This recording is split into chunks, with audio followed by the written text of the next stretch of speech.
Hey everyone, this is the Bearded Zeno, and this is going to be my review for the NECA Alien Series Bishop figure.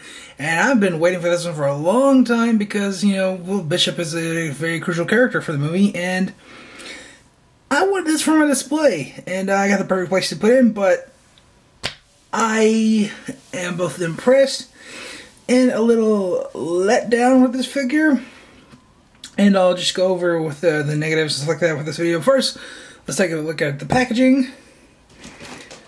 Pretty damn standard. I mean, really the only thing that's different is it says Bishop. Got a picture of Bishop on the side, picture on the side, and a picture of Bishop on the back, which you can't see. There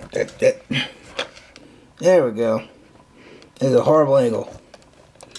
There's a read up real quick if you want to read it. See a reflection of my bald head in there. Hey, how you doing? And alright, there we go. First off, he has 3 accessories. We'll go cover the ones that are still in the packaging. It's his little hand that goes with his extra knife and his extra knife. So, yeah. I have no intention of ever using those, and quite frankly, it's really tough to get interchangeable hands on NECA figures simply because the ball pegs are so small. It's really, really tough. So I'm just not going to mess with it, and I'm just going to leave those in the package, but you do get those right there. And I will say that they are nicely detailed, and I do like how the hand curves out like that.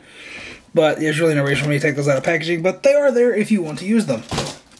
The other real accessory that it comes with is this flashlight. I'll just go ahead and take it out of his hand real quick. You can see here it's got orange little stripes on this side. Really, really nice. A really funky yellow front. That's weird. Also, mine's a little mispainted, but that's no problem. And of course, the really awesome side that is translucent. It's not wanting to focus. Come on. Come on. There we go. Look at that. Oh, that is so cool looking.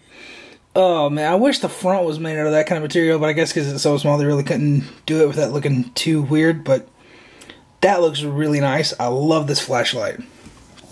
And this is pretty much the same one that he uses when he's crawling in the tunnel and everything. I really, really like this accessory. But taking a look at the actual figure itself, articulation is pretty much standard for NECA. You got hinge here, hinge and swivel here, ball peg, and hinge here that's on a ball joint.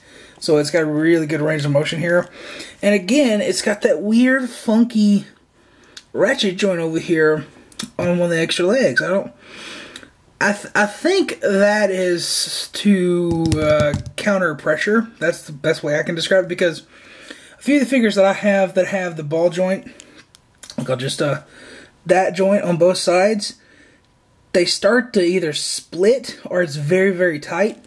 Neither one of these are tight. It's really tight. I mean, they're as tight as they should be because keep steady for any kind of poses or anything like that. But it's not overly tight or anything like that. Stuff where it feels like, oh man, that's going to break if I'm going to move it anymore. Like my Colonel Stars and Stripes figure, that one did split on this joint over here. It's not off or anything, but it does have a split. So I think that is to counter with pressure, but that is still such a weird joint looking at that because it's got 2 different joints on the legs. That's really crazy. But single bend at the knee, which you don't really need anything other than that for Bishop.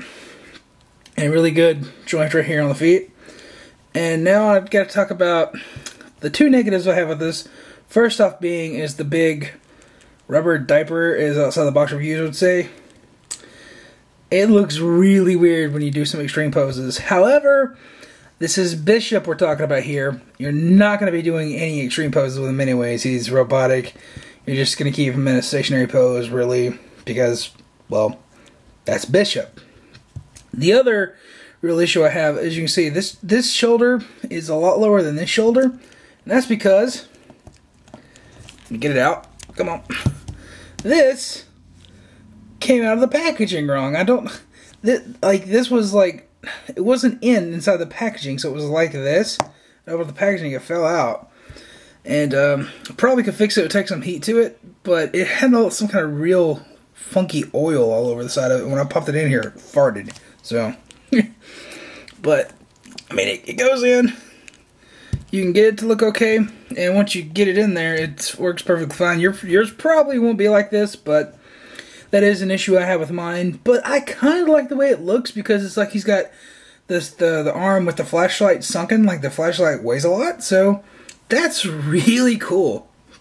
But yeah, I don't know if everybody's going to be like that, but I like that mine's like that because I'm personally going to have him like this in my display. But anyways, long story short, I highly recommend this figure. I think it's a crucial piece to any Aliens collection because, well, we don't have that many cast members that we can do, and it's just going to add a lot to throw this in there with Hicks and Hudson and Wendrix. I think this is going to be really nice, and of course when we get Ripley 86 next year, it's going to be so awesome to have this crew as much as we can. Hopefully we'll get a smart gunner eventually, please! Oh, but anyways, I've been the Bearded Xeno for Clicking Phoenix Entertainment. If you have any questions, comments, concerns with the figure, leave them in the comment section down below. And I will see you in the next video. It's this.